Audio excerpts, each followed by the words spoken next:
Section 2: The Second Coming of Elijah and John the Baptist. The prophet Malachi foretold that Elijah would come again. Behold, I will send you Elijah, the prophet, before the great and terrible day of the Lord comes.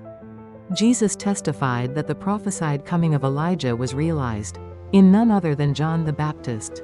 I tell you that Elijah has already come, and they did not know him, but did to him whatever they pleased. Then the disciples understood that he was speaking to them of John the Baptist. Matt 17:12-13. Nevertheless, John the Baptist did not recognize himself to be the second coming of Elijah, and neither did the Jewish people. John's ignorance reinforced his doubts about Jesus. Since many Jewish people esteemed John the Baptist, they respected John's point of view. This exacerbated their disbelief in Jesus. John's ignorance was a major factor in compelling Jesus to go the way of the cross.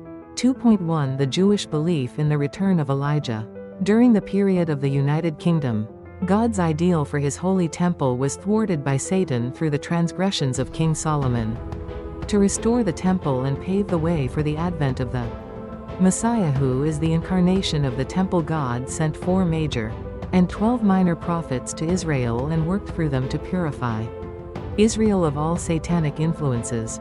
Besides these, God sent the prophet Elijah to confront the prophets of Baal on Mt. Carmel. He defeated them with the power of God and cast down their altars to Baal. However, Elijah ascended to heaven in a whirlwind and a fiery chariot before he could complete his divine mission.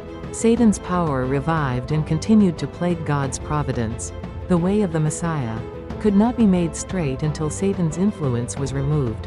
Hence, before Jesus could realize the ideal of the incarnate temple, another prophet should inherit and complete Elijah's unfinished mission of breaking people's ties with Satan.